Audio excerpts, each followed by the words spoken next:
No, if you're switching them help every year and don't have a good team that backs you up, I wouldn't be sitting in this office.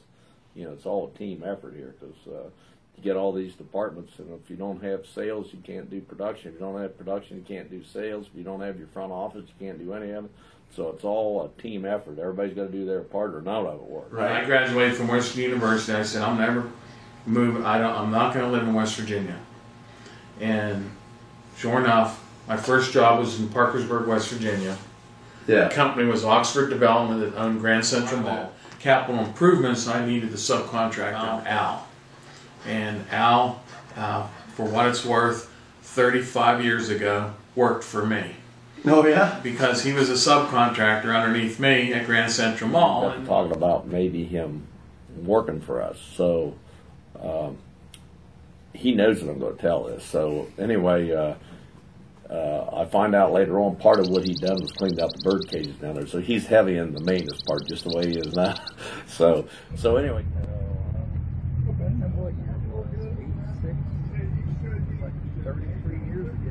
33 years. Yeah? Yeah. What did you do before? I worked in the concrete business. Oh, you did? Yeah. I did that for 8 years before I came to work here. Oh, for goodness sakes. Yeah. Just pushing wheelbarrow or? Concrete finisher. Yeah. Oh, you were finishing? Yeah. Nice. I started out as a wheelbarrow pusher. Yeah. Dixon's, he said, can you send Bob? Can you send Bob? And it's nothing better. This is part of how this company grew.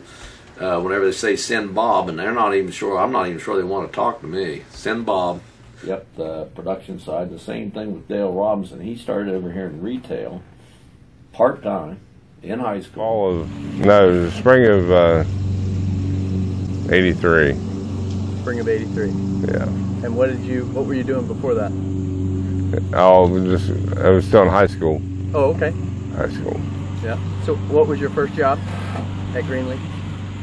Well, that was back when I was 14. That was before I started on the crew. Oh, okay. So I was actually... You were 14? Yeah, 14. Wow. Watering over at Greenleaf. So you've been here a little while. Yeah. 84. 84, really? Yeah, junior year in high school. Junior year. Yeah, it was part-time. How did you hear about it? My cousin worked here first, and my older brother worked here. And I used to live 2 doors, all 3 driveways up the road. No kidding, just right up here? Yep, walking distance. I walked to work. How many years did you do that, just walking over? 20. Really? Really fortunate with Bull, and I tell Bull almost every week that we're really glad he's here. He's high production. He comes in here and loads these trucks up in the wee hours of the morning, and I walk in at 6:30, and that truck's all sitting there, all loaded, ready to go. You wonder, how can that happen with one guy? And that's Steve. And Steve. Retail, I was watering and then there and healing in shrubs. And then, really? Then that winter there, he said, you want to know if I wanted to clean brick. In my spare time in the wintertime. So he had 5 dump truck loads of used brick over at retail I cleaned. Oh my goodness. That was where right beside the building there is where I cleaned them at. But it was just, yeah. They used brick back then, so that's what I was doing in the wintertime. Just a hammer and brick chisel. Yeah. How did Barney? I don't know if you ever heard of No, Barney, who's that?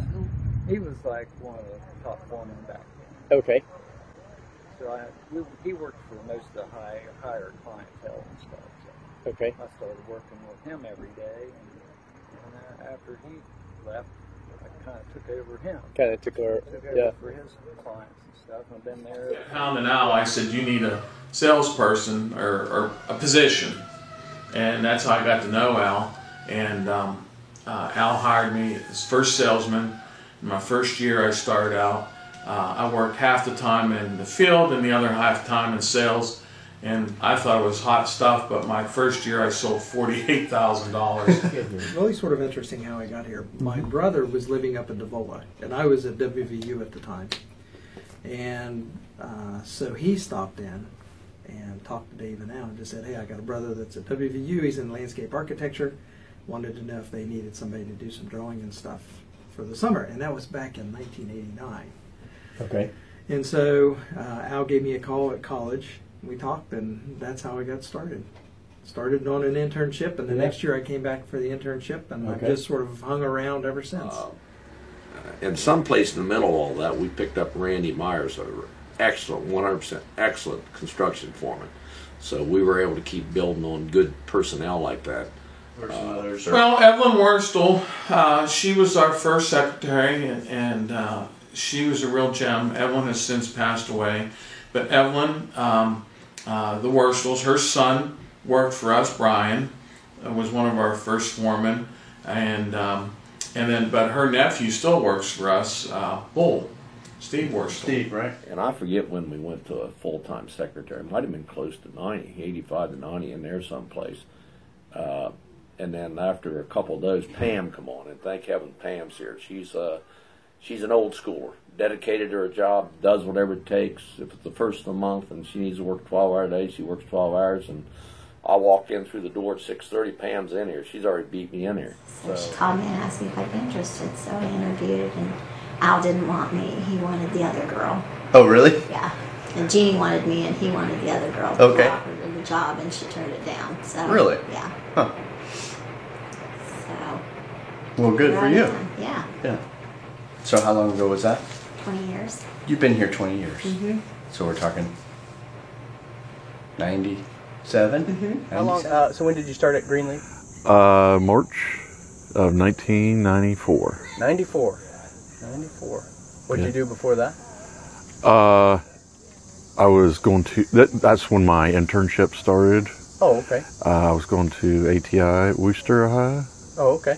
And yeah, I started my internship in March of 94. And So, when did you start working at Greenleaf?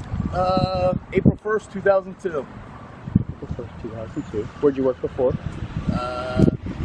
Worked for Zaleski Civilian Conservation Corps.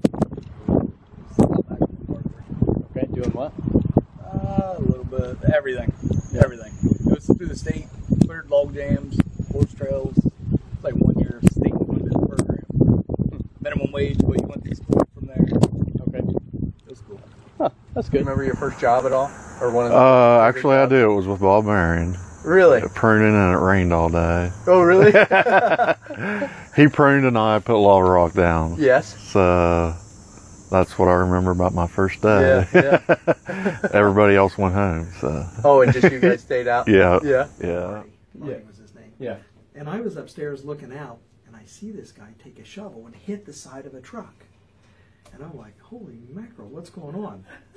so I go downstairs, and in the old warehouse, the guys used to have a small little room that they could eat lunch or something in.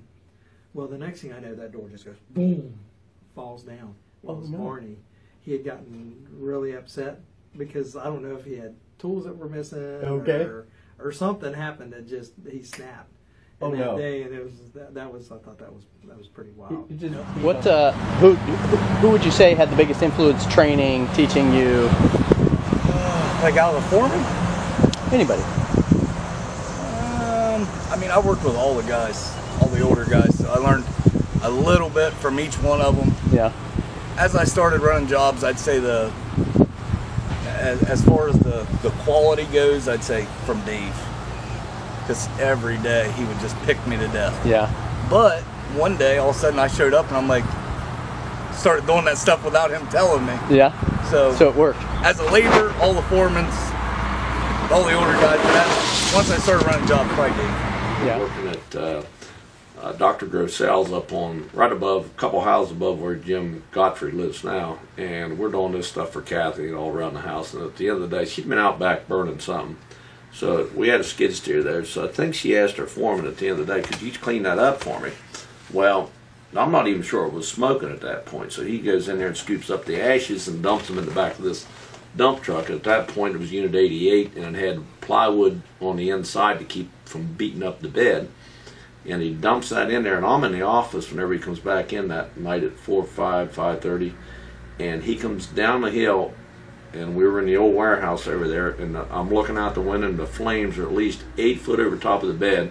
They'd been seeding, he dumped those ashes in there, and the straw caught fire. From air to the bowl, it just kept feeding it full.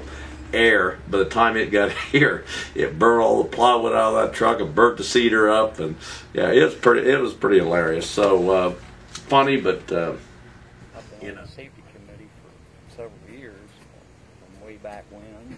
Yeah. I've seen a lot of that stuff change over the years. Right.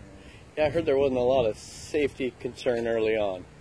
No, not back in the old days. Yeah.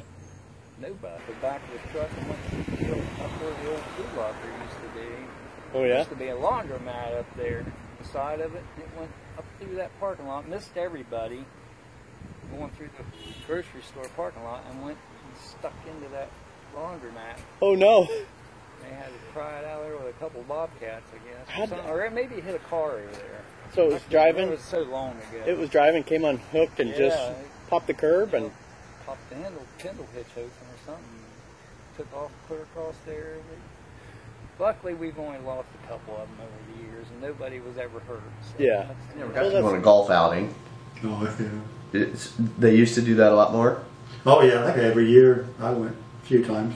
Didn't get the last time. Yeah. Did you ever win? Yeah. You did? Dave won the first one. Okay. The first outing we went to. Yeah. Time that Donnie was hauling topsoil out of our pit in Davola. We've had pits over the years of topsoil, and I believe that Ben was riding with him, and our good friend John Karras, the township trustee, was videotaping them to prove that we were running a commercial operation out of Stingham zoning. And I think that something flew out the window from somebody, and John Karras showed it to me on videotape. Well, that was Donnie Wells and our salesman Ben Lang in that truck that day. So you have to figure out who did what. So skid steer over on Ash Road. Truck was sitting down on the road. Steve Miller and I walked up and looked at the job. Left it set there. I was sitting there in second gear, and the truck was shut off. And never would have thought that truck would move there on level ground. Park brake was sitting at this side. Like I said, park brake probably just wasn't adjusted just right, but took off, rolled down the hill. Oh no.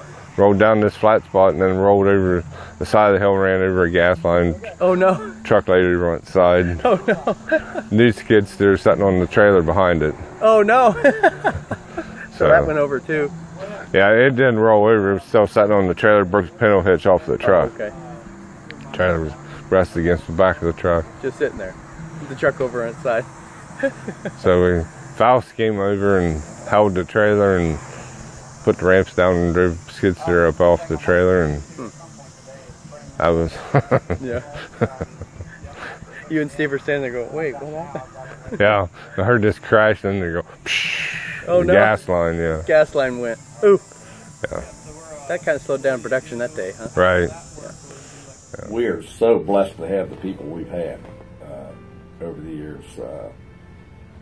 Good people that stayed with us, and I think they understand we try to do everything we can for them. There's always wrinkles and everything, but you know, whenever you get that many people this is a landscape company, so it's a small contracting company. You get that many people that stay with you over the years. You've been really, really, really blessed, because you can't grow anything without good people. You can have all the sales staff you are, you got to get it done in the field. And well, the same thing with sales staff. You know, one thing, you know, some of the vendors we work with, you'll have one salesman show up this year, next year. I said, who are you with? Well, I'm with them. I said, what happened to Lynn? Well, he ain't here anymore. See, we haven't gone through that. You know, we haven't gone through that. We have, knock on wood, we have every salesman we ever started with. We've never had a salesman quit. So obviously, whenever these people start working with Greenleaf, whenever they call us, they're going to see the same face every time. Yeah, there is no change on that part. And that's big time stability. They know who they're going to talk to whenever